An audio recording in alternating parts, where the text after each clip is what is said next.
जय हिंद, जय भारत, जय छत्तीसगढ़। ज्ञानकुरिया एकेडमी के यूट्यूब प्लेटफॉर्म पे आपका स्वागत है। 75 डेज सीजीपीएससी चैलेंज लेकर के आए हैं और इसमें मिलेंगे आपको डेली 75 एमसीक्यूज, जिसमें 3 सेक्शन पे रहेगा, इंडियन जीएस, सीजीजीएस और करंट अफेयर और मैथमेटिक्स के, जो कंप्लीटली सीजीपीएससी प्रीलिम्स को क्रैक करने के लिए आपके लिए यूजफुल होगा। तो इसी हिस्से पे सेकेंड पार्ट सीजीजीएस लेकर के आए हैं, जिसमें हम आज देखेंगे टॉप 25 एमसीक्यूज। चलिए, तो पहला जो क्वेश्चन है, चितवा डोंगरी गुफाएं किस जिले में स्थित है? तो चितवा डोंगरी गुफाएं जो है वो बालोद में स्थित है। पहले इसका आंसर राजनांदगांव लिया गया है, ठीक, लेकिन इसका जो करेक्ट आंसर होगा बालोद होगा। नेक्स्ट क्वेश्चन, चंवरढाल पहाड़ी पर स्थित शैल चित्र वाला स्थान कौन सा है? तो चंवरढाल पर स्थित जो है वो है आपका सिंघनपुर। अगर इस ऑप्शन में देखें तो टेरम, बसनाझर, कबरा पहाड़ और सिंघनपुर चारों के चारों जो है वो रायगढ़ जिले पे है, और ये चंवरढाल की पहाड़ी जो है वो बेसिकली रायगढ़ जिले में मान नदी घाटी वाला जो क्षेत्र है उस पे है। नेक्स्ट, मध्य पाषाण युग से संबंधित कौन सा स्थान है?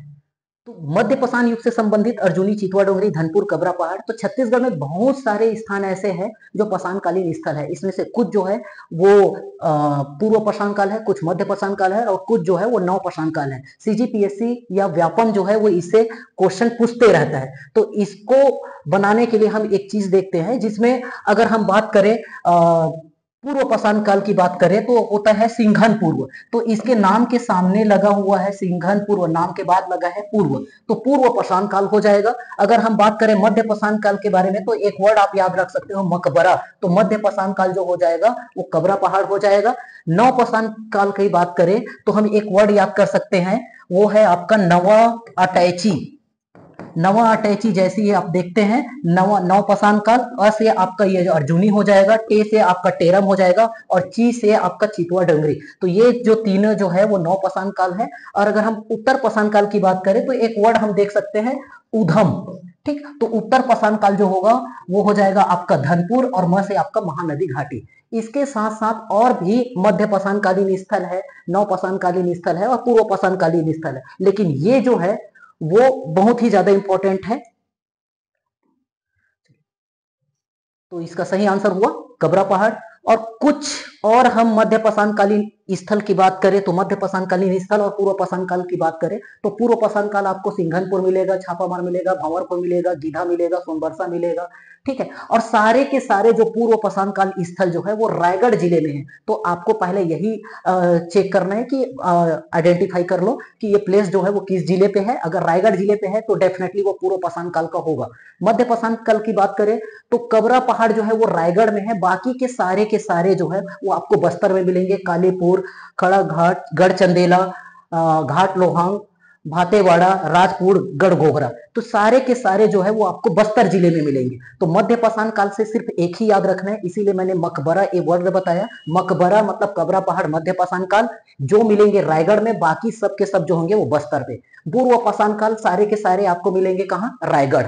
ठीक, और इसी की तरह हम नौ पाषाण काल के बारे में बात करें तो नौ पाषाण काल जो है इसके लिए मैंने एक कोड बताया था, नवा अटैची। नौ पाषाण काल, अटैची मतलब आपका अर्जुनी, टेरम और चितवा डोंगरी, ये आपके इंपॉर्टेंट है। उसके अलावा आप ये याद रख सकते हो नौ नौ अटैची, नवा अटैची, और इसके साथ उसका नवा अटैची का नंबर याद रख सकते हो, B4 ओके। तो B4 ओके का मतलब क्या हो गया? आपके 4 बी से आ जाएंगे, बसनाझर हो गया, भैंसगढ़ी हो गया, बोतलदा हो गया और बेनीपाट हो गया, ये 4B हो गया। और बच गया आपका ओके। ओके का मतलब ओगना, और एक हो जाएगा आपका कर्मागढ़।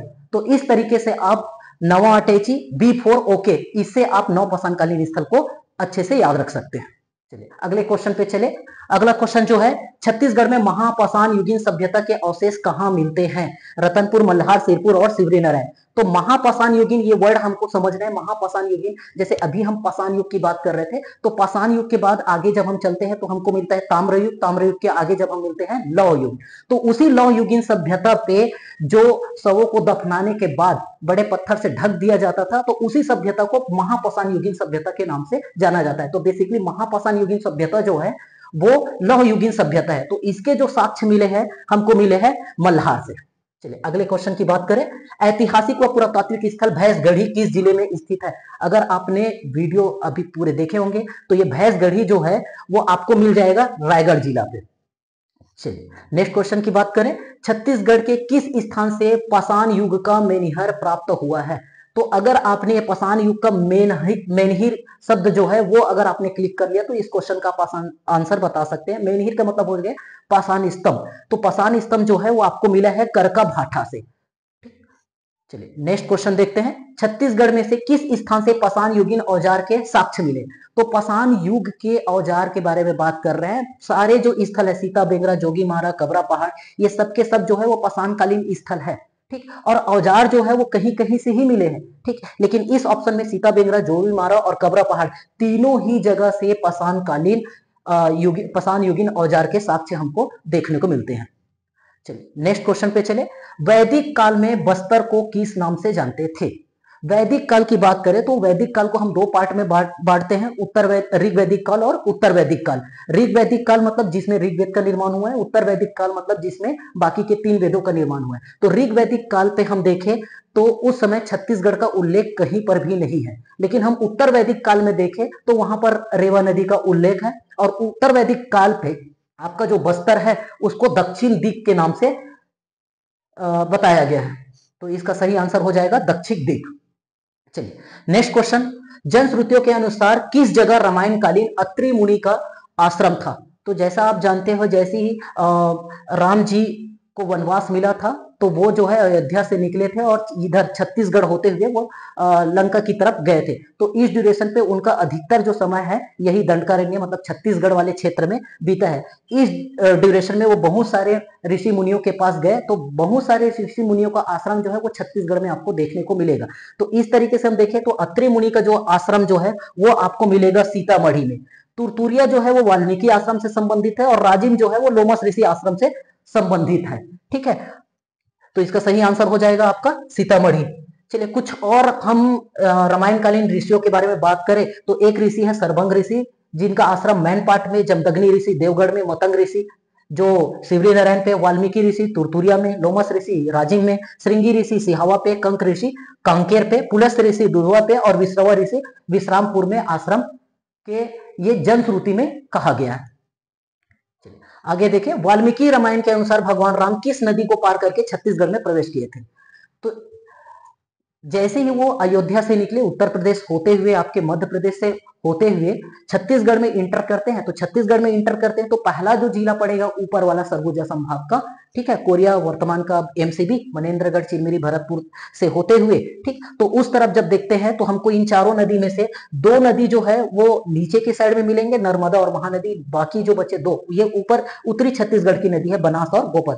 बनास थोड़े से लेफ्ट हैंड साइड में मिलते हैं, मतलब यही जो बनास नदी है उन्हीं को पार करके भगवान राम जो है वो छत्तीसगढ़ में प्रवेश किए थे। तो सही आंसर हो जाएगा बनास नदी। अगले क्वेश्चन पे चले। छत्तीसगढ़ में ऋषभ तीर्थ की जानकारी का साहित्यिक स्रोत क्या है? तो ऋषभ तीर्थ जो है उनकी जानकारी का जो स्रोत है, ठीक, इसका जानकारी का स्रोत है वो है महाभारत। रामायण अवदान शतक नहीं, रामायण अवदान शतक में तो आपको गौतम बुद्ध के बारे में जानकारी मिलेगी।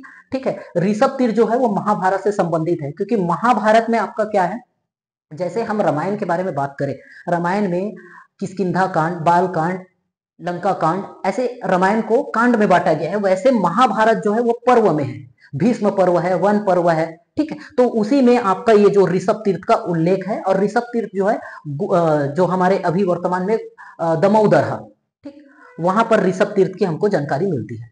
चलिए अगले क्वेश्चन पे बात करें। किस काल में रतनपुर का नाम रत्नावलीपुरी था? रामायण में, महाभारत में, महाजनपद में, बौद्ध में। तो रतनपुर जो रत्नावलीपुरी जो था वो था महाभारत काल पे। ठीक, चलिए नेक्स्ट क्वेश्चन। मोरक ध्वज का संबंध छत्तीसगढ़ में किन स्थानों से है? मोरक ध्वज के बारे में बात करें तो जब भी आप मोरक ध्वज को याद करोगे, इनके बेटे को भी आपको याद करना जरूरी है, ताम्रध्वज। ठीक, मोरक ध्वज के बारे में हम देखा जाए तो मोरक ध्वज नगरी के नाम में छत्तीसगढ़ का एक शहर जो है वो फेमस है और वो है आरंग। आरंग जो जिसको मंदिरों की नगरी भी कहा जाता है, राजा मोरक ध्वज नगरी है। और आरंग देखे तो इसमें उल्लेख है रतनपुर का। ठीक, तो रतनपुर और आरंग दोनों ही मोरक ध्वज से संबंधित है।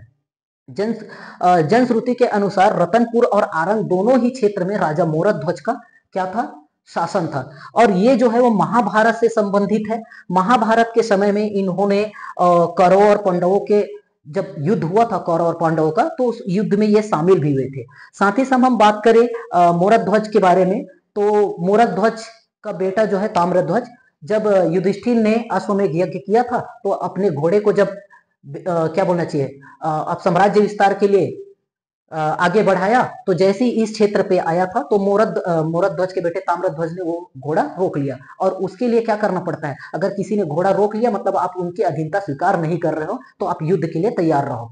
ठीक, तो इसमें फिर आपके अर्जुन जो है आते हैं घोड़े को अपने लेने के लिए और ताम्रध्वज से युद्ध करते हैं। ठीक, तो इसमें देखा जाता है कि ताम्रध्वज की वीरता को, तो इसी को देख करके फिर अर्जुन जो है वो कृष्ण से बोलते हैं कि क्या कैसा लड़का है ये।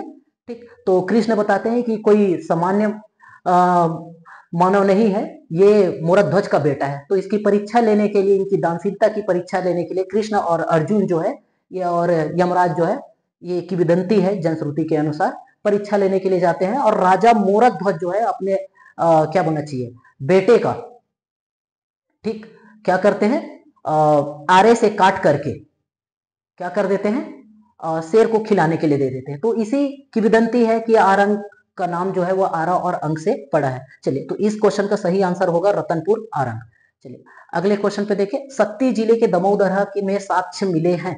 तो अभी प्रीवियस क्वेश्चन पे ही देखें, सब दमोदरहा शक्ति जिला की बात करें तो वहां पर ऋषभ तीर्थ मतलब आपका वो महाभारत के समय था, तो महाभारत कालीन साक्ष्य हमको यहां से मिले हैं।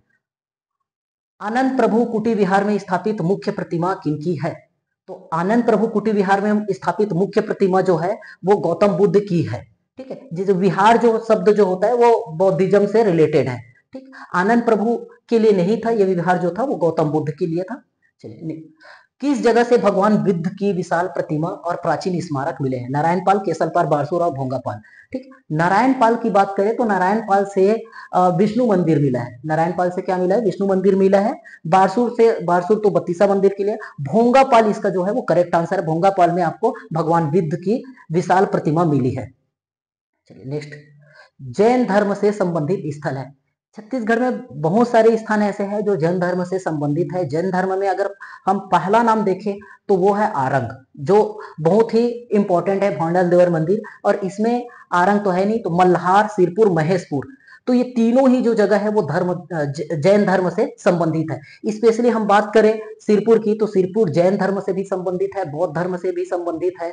ठीक है, अगर हम बात करें हिंदू धर्म में शैव और वैष्णव, उससे भी संबंधित है। मल्हार की बात करें तो वहां पर भी जैन धर्म के साक्ष्य मिले हैं। ठीक है, और शैव के भी साक्ष्य मिले हैं, वैष्णव के भी साक्ष्य मिले हैं, और शाक्त धर्म, डिंडेश्वरी देवी का भी मंदिर वहां पर है।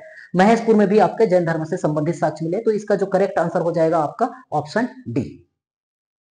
चलिए, आरंग स्थित जैन मंदिर किस तीर्थंकर को समर्पित है? जैसे कि अभी जस्ट पहले क्वेश्चन पे देखे, आरंग में भी एक क्या है, जैन मंदिर है, और उस जैन मंदिर का नाम जो है वो भांडल देव मंदिर है।